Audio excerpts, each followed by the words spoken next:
In subsidiary books, we will be calling it special purpose books.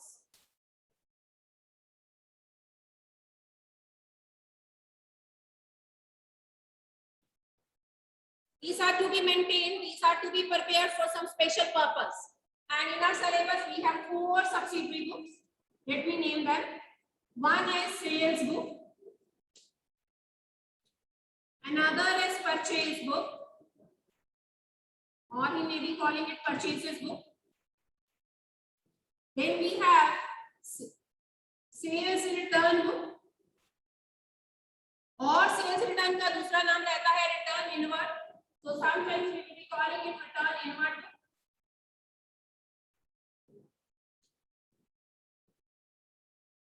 Right? Then इसी का opposite purchase return.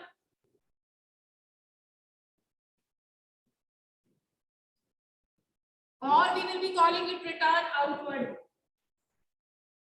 कहने को BR book भी होती है और BP book भी होती है, but that are part of our syllabus.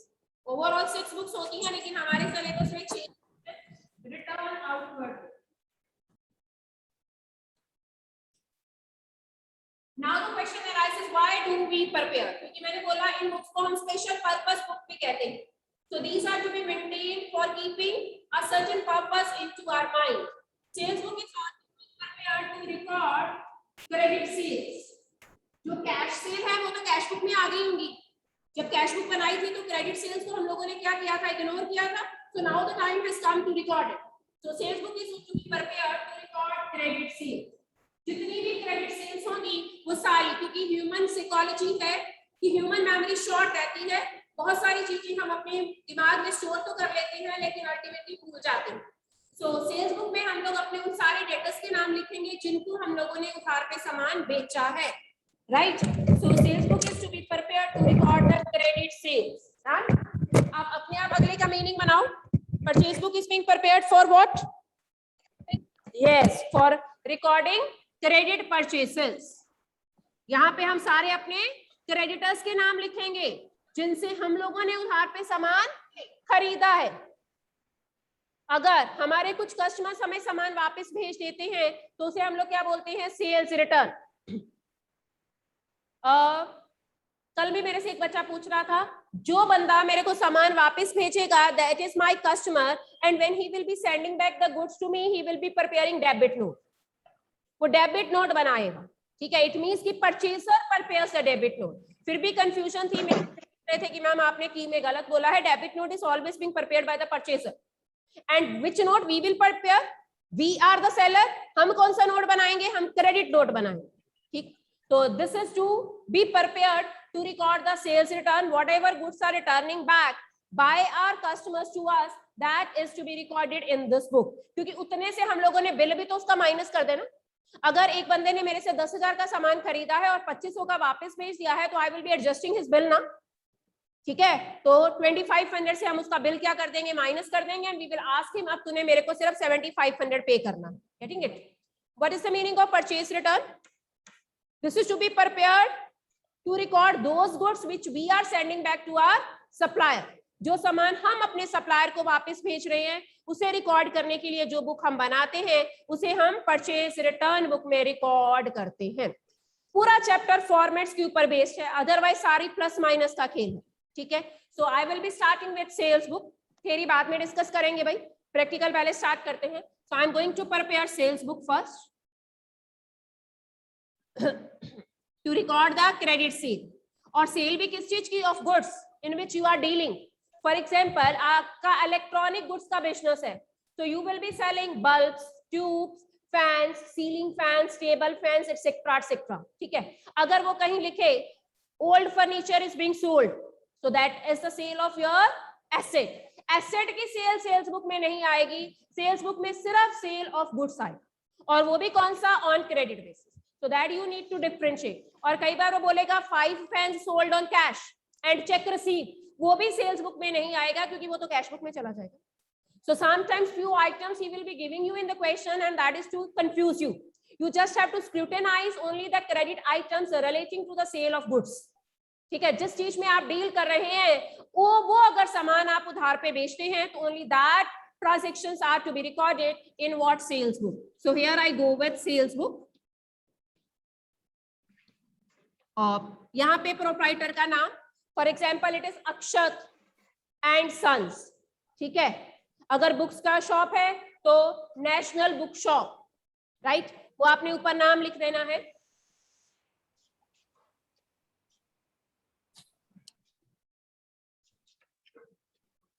This is for date,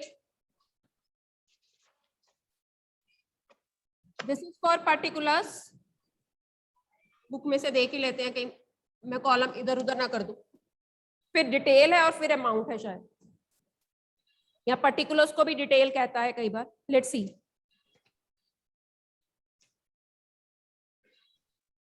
so this is 8th chapter in our book. ये पहले परचेसेस बुक बना रहा है, मैंने पहले सेल्स बुक बनवाई है.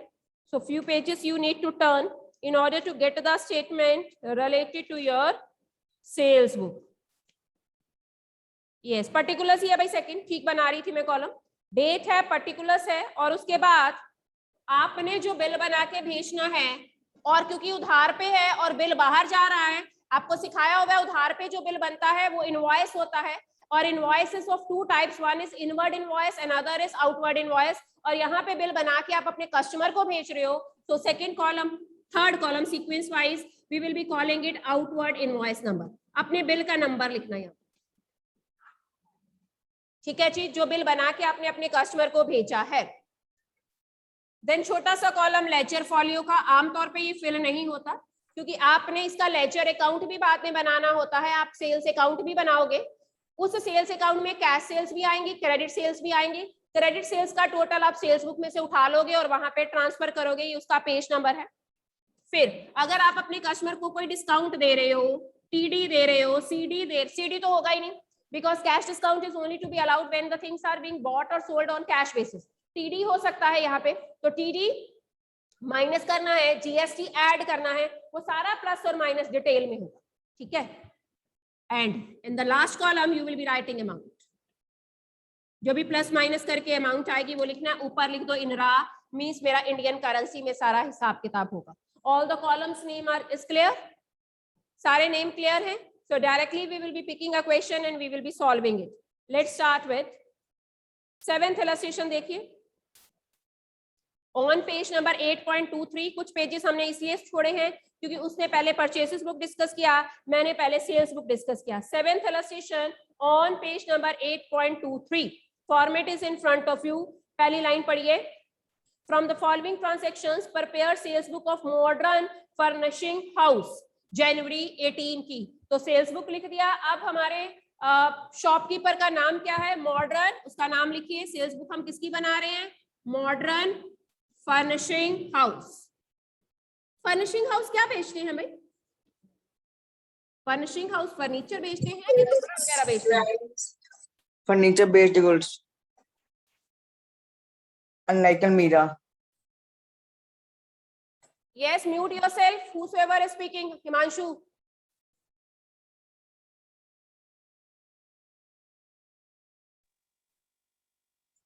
Hello. What happened?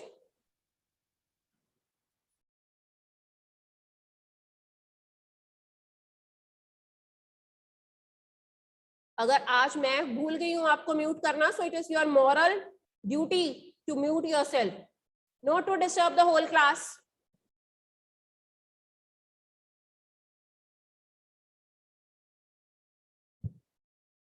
Yes, what I was telling you, modern furnishing house इसके अकॉर्डिंग क्या है? फर्नीचर की ही सेल हो रही है, ठीक है. चलिए जी, January 5th sold on credit to Amrit Vanaspati Rajpura. उसने हम लोगों से चेयर्स और टेबल्स खरीदे. तो मैंने बताया था आपको सेल्स बुक में डेटर्स के नाम होंगे. तो 5th जनवरी को, यहाँ पे जनवरी 5th है, जिसको आप लोगों ने बेचा है उसका टॉप पे नाम लिखना है थोड़ा सा बोल्ड करके. And these furniture, items of furniture we are selling to Amrit Vanaspati Rajpura. साथ में उसका थोड़ा सा एड्रेस भी लिखना है, whatever he is mentioning in the question. So I will be writing at the top Amrit Vanaspati Rajpura, underline it. फिर जो जो उसने बोला है उसकी कैलकुलेशन करेंगे। क्या क्या दिया है उसने? 20 chairs at the rate of 200 each. लिखिए यहाँ पे, सिर्फ लिखने का और प्रेजेंटेशन, और आपको अगली टर्म में सब्जेक्टिव भी आना है, ठीक है? तो वहां पे इसकी प्रिपरेशन आएगी, कुछ एमसीक्यू है, कुछ सब्जेक्टिव है। That criteria I will tell you कि कितना सब्जेक्टिव है और कितना ऑब्जेक्टिव है। तो अभी आपको सारे फॉर्मेट्स लर्न करने हैं, right? 20 chairs at the rate of 200 each. कितने के बन गए चेयर्स? डिटेल में लिखो, 4000। चलिए जी आगे, और क्या बेचा है? 20 tables eight the rate of 700 each. 20 tables eight the rate of 700 each, ये बन गया 14,000। डिजिट के नीचे डिजिट लिखना ताकि प्लस माइनस करना आसान हो। टीडी है, बिल्कुल है, टीडी पहले टोटल करिए। 18,000 टीडी। डिस्काउंट माइनस होता है कि प्लस होता है? आप अपने कस्टमर को डिस्काउंट दे रही हो तो माइनस होगा, तो यहाँ पे लिखेंगे less TD eight the rate of, कितने परसेंट टीडी है भाई? This is 10%। 1800 माइनस करिए, 18,000 में से 1800 माइनस हुआ, so we are getting the net amount which I will be writing in amount column 16,200. Any doubt till now about any calculation you may ask? हाँ जी बोलो, किसके नीचे? ये तो प्लस करने के लिए लाइन लगाते हैं, मैथ्स का रूल है, फिर माइनस करने के लिए भी लाइन लगाते हैं। वो अंडरलाइन किया है, this is only to highlight it, ना लगाओ चाहे बोल्ड लेटर में लिख लेना, that is to highlight the name of our debtor. Column के बाहर कुछ नहीं आएगा, मेरी स्पेस कम थी तो बाहर आ गया राजपुरा, आपने कॉलम ब्रॉडर बनाना है, ठीक है? चलिए जी आगे चलें। सोल्ड ऑन क्रेडिट टू, किसी कॉलेज ने हम लोगों से फर्नीचर खरीदा, अब उसका नाम क्या होगा? Government college Ludhiana, and the date is January 10th। Government college Ludhiana, January 10। Government college Ludhiana, पूरा नाम लिखिए, अंडरलाइन करिए फिर से, because this college is going to be the debtor for you. See the board, yes, what is going to happen next? 15 chairs, अब multiply कर लोगे, need not to write on the board, यहाँ पे लिखोगे 15 chairs at the rate of 250 each, right? Multiply करके लिख देना। 25 stools at the rate of 150 each, multiply करके लिख देना, लेस टीडी 10%। स्टूडेंट, सबसे इंपॉर्टेंट बात जो मेरे को आपको बतानी है वो अगली ट्रांजेक्शन है जिसमें उसने लिखा है सोल्ड फॉर कैश। आप नीचे एग्जामिनर को नोट लिख के बताओगे that January 15th is not to be entered in the sales book because it is a cash transaction. Sales book is only to be prepared to record credit transaction. यहाँ पे आपने Gopal and sons को कब बेचा है सामान? Cash में बेचा है। 15 जनवरी को ये नहीं लिखेंगे, January 20th भी नहीं लिखेंगे, क्यों? January 20th भी नहीं लिखेंगे, क्यों? Because that is the sale of asset. Typewriter is your asset. Question बहुत पुराने बने हैं, आज के जमाने में कहाँ टाइपराइटर है? कीबोर्ड बोल देता, पुराना मॉनिटर बोल देता, ठीक है? तो यहाँ पे typewriter is a sale of our asset, though it is on credit basis, but we will not be recording it because sales book is to be prepared only for recording the credit sale of goods in which you are dealing. As you are running your furnishing shop, it means कि whenever you will be selling your furniture, furniture is your goods, ठीक है? जब आप furniture बेचोगे और वो भी उधार पे बेचोगे, वही सेल्स बुक में आएगा। 4 ट्रांजैक्शन गिवन थी, मैंने सिर्फ 2 रिकॉर्ड करी। एंड में आके उसका ग्रैंड टोटल करना है भाई, ठीक है? इस तरफ for your reference I am telling you, grand total you will be writing here and you will be having the total. दोनों आइटम्स का टोटल कर देंगे और उसे ग्रैंड टोटल नाम देंगे। Any doubt till now? 10% कहां से आया? 10% is given in the question Mansi. TD he is giving me 10%, वहीं से आया क्वेश्चन में। इस चैप्टर में सिर्फ सेल्स बुक की प्रिपरेशन है, आगे लेजर अकाउंट नहीं है, तो इस क्वेश्चन में उसने लेजर अकाउंट भी बनाया, वो नहीं हमने करने, ठीक है? We will just be preparing sales book. 7th follow up you will try yourself. मैं जीएसटी वाला एक क्वेश्चन करवाऊंगी और अभी फॉर्मेट हमारा चेंज हो जाएगा इलस्ट्रेशन नंबर 8 में, क्योंकि अब क्वेश्चन जीएसटी वाला है, ठीक है? तो सेल के टाइम पे कौन सा जीएसटी होता है? इनपुट के आउटपुट? आउटपुट जीएसटी, ठीक है? एक आउटपुट सीजीएसटी होगा अगर विद इन स्टेट है, एक आउटपुट एसजीएसटी होगा अगर विद इन स्टेट है, अगर आउट ऑफ स्टेट है तो हमारा आउटपुट आईजीएसटी भी होगा। तो 3 कॉलम मेरे को अलग से बनाने होंगे क्योंकि मैंने टेक्स्ट के कॉलम भी बनाने हैं, राइट। तो थोड़ा सा फॉर्मेट चेंज हो जाएगा। अगर क्वेश्चन जीएसटी का आता है तो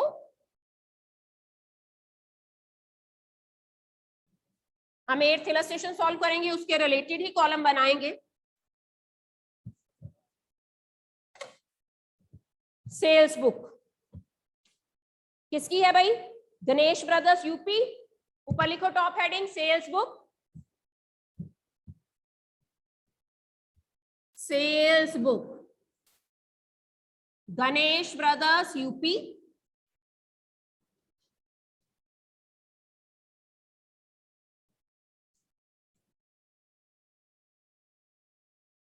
थोड़ा सा ब्रॉडर होगा ये format.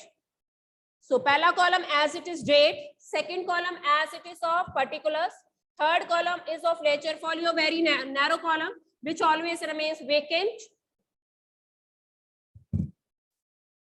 This is for date,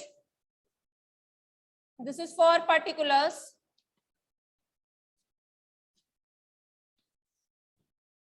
ledger folio। अब कॉलम की डिटेल्स देखिए, डिटेल में प्लस और माइनस होगा, यहां तक हमारा सेम है। अब अमाउंट के कॉलम को उसने बाइफरकेट कर दिया। अमाउंट के कॉलम को उसने 3 पहले जीएसटी लिखे, वन है नेट सेल प्राइस जो माइनस करके आएगा, डिस्काउंट वगैरह उसे बोलेंगे net sale price SP, selling price जिसे बोलते हैं।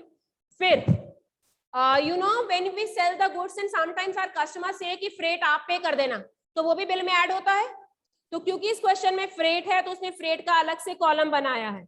देखो कहीं पे फ्रेट होगा, यस 12 मार्च की जो सेकंड ट्रांजैक्शन है उसमें फ्रेट है, तो फ्रेट भी बिल में ऐड होगा, इसलिए फ्रेट का अलग से कॉलम बना लो, that we will be showing separately.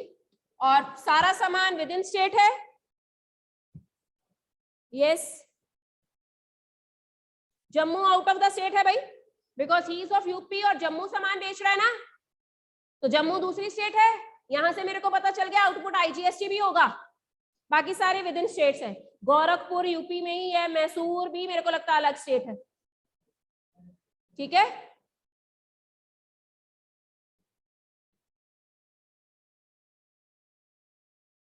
हाँ जम्मू का तो उसने आउटपुट आईजीएसटी डाला। चलो जी output CGST, output SGST, output IGST. अब सबका क्या करेंगे, टोटल करेंगे और टोटल अमाउंट आ जाए। So how many separate columns are to be made? That depends upon the statement given. अगर विद इन स्टेट की बात है तो आईजीएसटी नहीं बनेगा, अगर सारी चीजें आउट ऑफ स्टेट हैं तो ये दोनों नहीं बनेंगे, अगर फ्रेट क्वेश्चन में गिवन नहीं है तो फ्रेट का नहीं बनेगा। फ्रेट की जगह sometimes he may give you the packing, तो packing charges are also to be added in the bill ना, तो उस केस में पैकिंग का कॉलम बन जाएगा, ठीक है। चलो जी करना शुरू करते हैं, पहला पढ़ो। 1 मार्च क्रेडिट पे सामान बेचा है कृष्णा स्पोर्ट्स कानपुर को, ऊपर लिखो हेडिंग 1 मार्च कृष्णा स्पोर्ट्स कानपुर। यहाँ पे मार्च 1, डेटर का नाम कृष्णा स्पोर्ट्स कानपुर। क्या क्या बेचा उसे, हमारा स्पोर्ट्स गुड्स का सामान है, 30 MRF क्रिकेट बैट्स 200 रुपए का रेट है पर बैट का, लिखो जो भी डिटेल है। 30 MRF बैट्स, मैंने 1-2 ट्रांजैक्शन लिख के करवानी, बाकी सारी कैलकुलेशन आपको पता है। डिटेल में लिखो 6000, आगे लिखो और क्या बेचा है, 60 hockey sticks eight the rate of 175 each, 60 hockey sticks at the rate of 175 each. So its multiplication I am just copying from your book, that comes to me 10,500। देखो जी टीडी है 16,500 हो गया, टीडी दे रखा है, पहले डिस्काउंट माइनस होगा बाद में टैक्स लगेगा, सिखाया हुआ है आपको सीक्वेंस जर्नल की एंट्रीज में, ठीक है।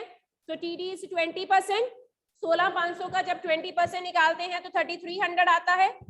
अभी तक इसमें से कोई भी कॉलम फिल नहीं हुआ, ठीक है, अभी तक सारा कुछ हम यहीं पे कर रहे हैं। Less TD eight the rate of 20%, 002 13,200। अब जीएसटी कितना है? 6% ईच, तो दोनों के ऊपर जब हम लोगों ने 6% लगाया तो हमारा आया 792।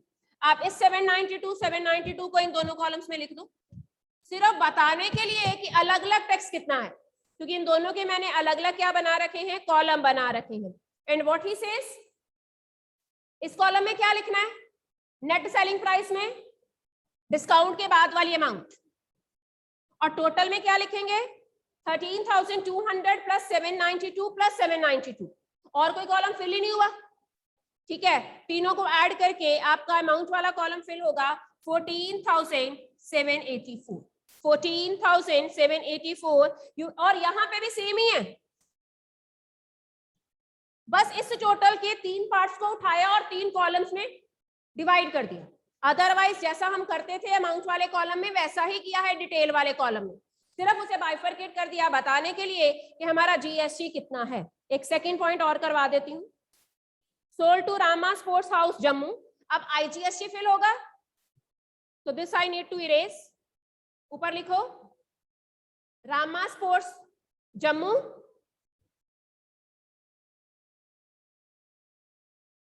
आपने सारा एक ही फॉर्मेट में करना है, मेरे पास स्पेस नहीं होती, that's why I am erasing it. Rama sports house Jammu, this is on 12th मार्च। नाम लिखिए अपने डेटर का,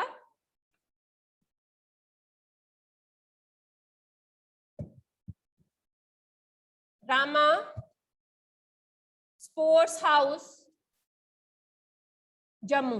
सो आईजीएसटी आने वाला है इस केस में। क्या क्या आर्टिकल्स बेचे हैं, let's see. 20 volleyballs at the rate of 90 each, तो ये 18,000 बन गया। लिखो यहाँ पे 20 volleyballs at the rate of 90 each, 1800 बनाना, इट्स नॉट 18,000, इट्स 1800, एक जीरो कम।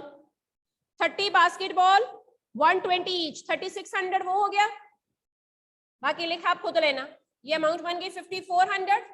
टीडी दे रखा है, टीडी 20% माइनस करिए, 20% जब इसका निकालेंगे तो 1080 less TD eight the rate of 20% minus करो 023, ये 4320।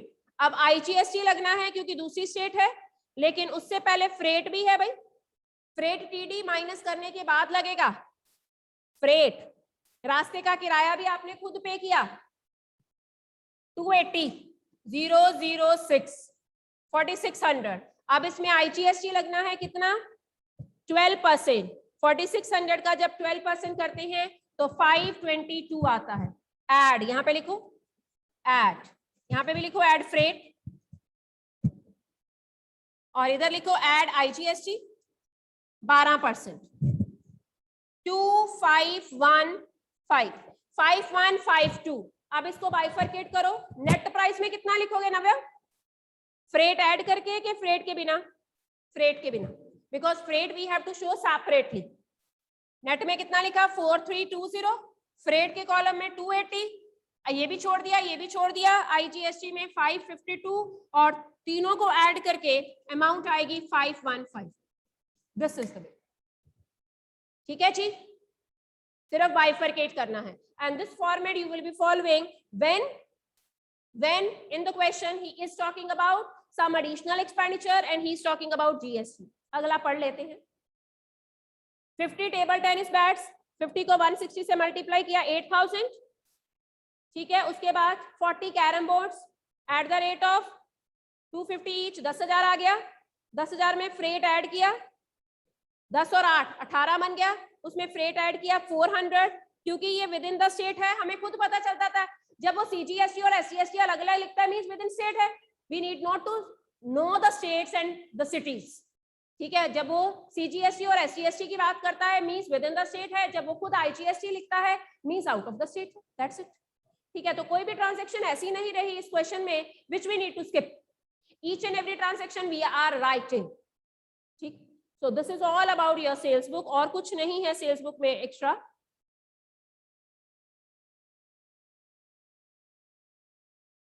एक ही क्वेश्चन और एक ही फॉलो अप दे रखी है उसने जीएसटी के साथ, राइट? अब मेरे को परचेज बुक आपको बतानी है. Let's discuss the format of purchase book. How the purchase book is to be prepared.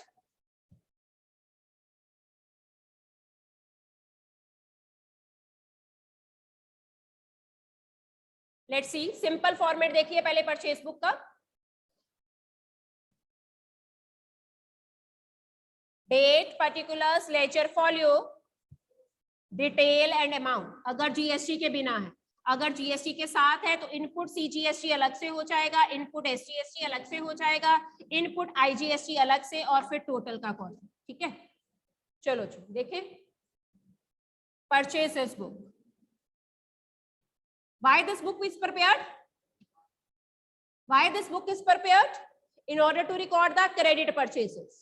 ठीक है, during a specified time period.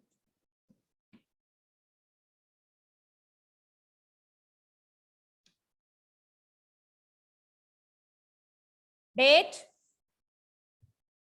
particulars, हाँ, लेजर फॉलियो. एक इनवॉइस नंबर का बनता है भाई कॉलम. सेल्स बुक में कौन सा इनवॉइस था? Outward invoice. यहाँ पे बिल आपको मिलेगा, आपका सप्लायर आपको भेजेगा, so I will be calling it inward invoice. Bill आया because the bill is coming in, so that's why we call it inward invoice. ठीक है, कई बार वो बिल के नंबर दे देता है क्वेश्चन में, so you need to fill that column also. Invoice number, this is ledger folio, this is particulars, this is date. Next column plus minus. TD इसमें क्या होगा? माइनस होगा, जीएसटी वगैरह ऐड होगा.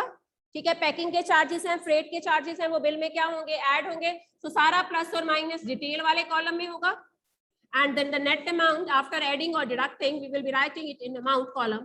सो the overall currency we are following Indian currency. At the top we need to write रा in रा. पहली illustration देख लेते हैं, जितना टाइम रहता है we can solve it. Purchases book. So he started the chapter with purchases book. Without GST I will be doing. Second example देख लो, ट्रेड डिस्काउंट के साथ है. पहली तो बहुत इजी है. Purchase from Ram and company. तो यहाँ उधर आप अपने डेटर्स के नाम लिखते हो, इधर आप अपने क्रेडिटर्स के नाम लिखोगे. Ram and company Dehradun.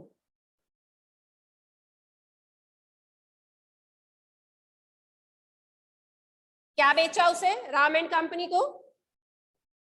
ऊपर अपने बिजनेस हाउस का नाम लिखना, गुरप्रसाद खोसला. परचेसेस बुक, नीचे गुरप्रसाद खोसला. ठीक, क्या बेचा? 20 क्विंटल शुगर. 1200 पर क्विंटल है, 24,000 की शुगर हो गई. मैं मल्टीप्लाई करके सीधा लिखूंगी. आप यहाँ पे पूरा लिख लोगे. 20 क्विंटल शुगर, जो उसने लिखा है वो कॉपी ही करना है. 40 bags rice each containing 1 quintal और 1500 पर क्विंटल रेट है. 60,000 के राइस हो गए. दोनों को ऐड करिए, 24,000. देखो टीडी है क्वेश्चन में, less TD he is giving. Less TD that is 15%. यहाँ पे लिखेंगे less TD. TD is always given in the question. 15%.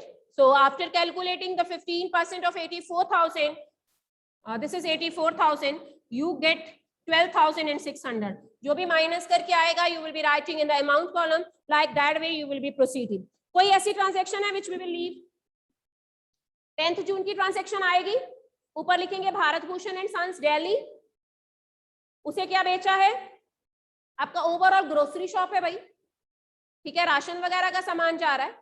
तो देसी घी 16 kg. हर केजी का रेट कितना है? 120. आज के जमाने में 120 पर केजी देसी घी नहीं मिलता. पुराने क्वेश्चन बने हैं. So rates also he is giving imaginary. Multiply करके लिख देंगे. 14th जून आएगा. 14th जून का भी क्रेडिट पे ही है ना. आगे चलो. 20th जून नहीं आएगा क्योंकि कैश में खरीदा है. ठीक है जी, 14 जून छोड़ देंगे. फिर फर्नीचर खरीदा है, वो भी नहीं आएगा. एसेट की परचेज नहीं आती यहाँ पे. सिर्फ गुड्स की परचेज आती है, जैसे सेल्स बुक में गुड्स की सेल आती है, एसेट की सेल नहीं आती. Similarly, in the purchases book, we never record the purchases on cash, we never record the purchases of assets. So last 2 transactions you are leaving. Out of 5 transactions in our purchases book, we are just recording 3 transactions. Getting it? And after that recording, you will be getting the total, and in front of that total, you will be writing grand total. So this was a simple question. Tomorrow we will start with GST. Tomorrow means Monday. कल छुट्टी है 2nd October, that is Gandhi Jayanti. Then Sunday is there. On Monday we will be picking the question of GST. For your homework, I must tell you, आप sales book के सारे question कर सकते हो. ठीक है, आंसर में उसने ग्रैंड टोटल दे रखा होगा. You will be having an idea how he is calculating TD, how he is deducting, how he is adding GST. So many questions are there in your back exercise which you can try. Right? Any doubts from today's lecture you can ask.